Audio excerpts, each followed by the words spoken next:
You know, most journeys are pretty routine, right? Just getting from point A to point B. But tonight, we're taking a ride where the destination is the last thing you should be worried about. The journey itself is the real nightmare. So let's begin the midnight ride to Blackwood Village. So let me ask you something. Have you ever had that feeling?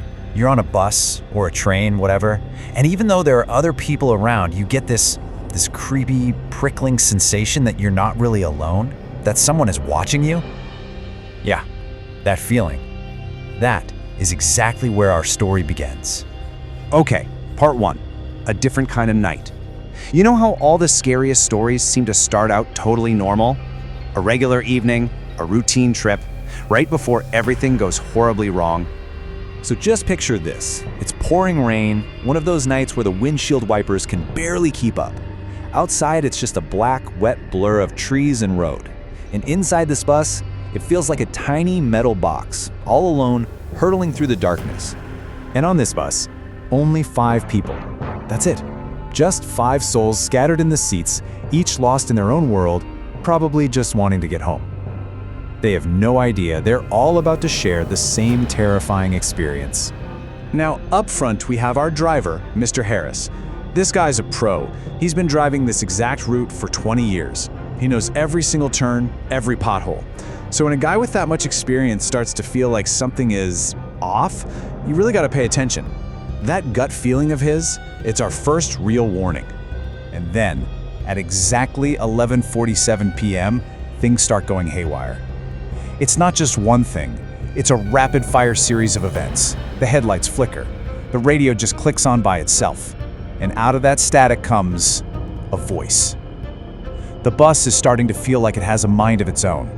And that voice that cuts through the radio fuzz, it's not music, it's not a talk show, it's a whisper.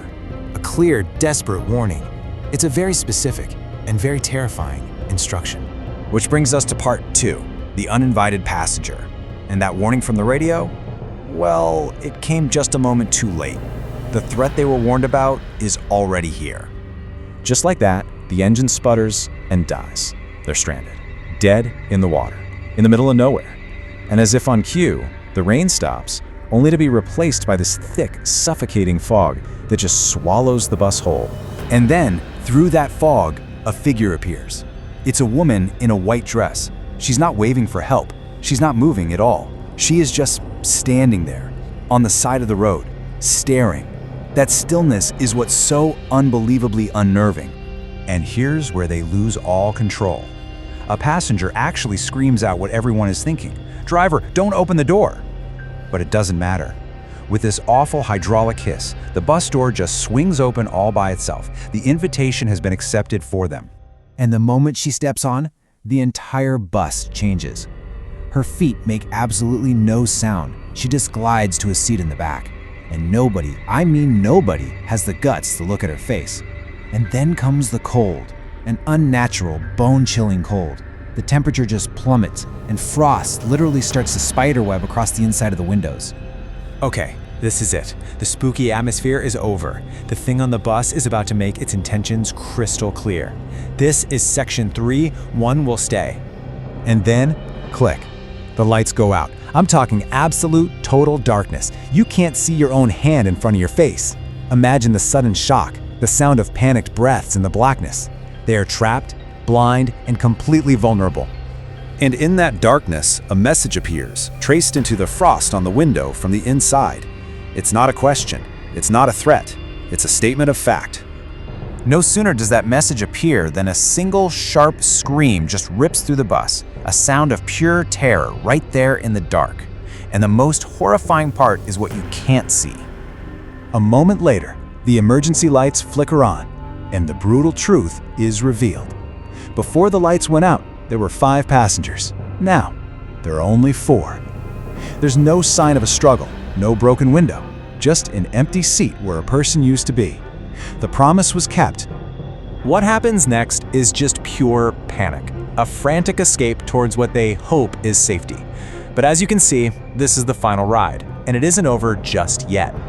Suddenly, the engine roars back to life, just starts right up.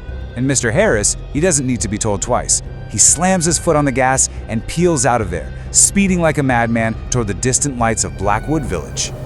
They've made it. It feels like they're safe. The survivors scramble off the bus, desperate to be free. But wait a second. Do the math? There were 4 passengers left after the scream, right? Well, only 3 stumble out.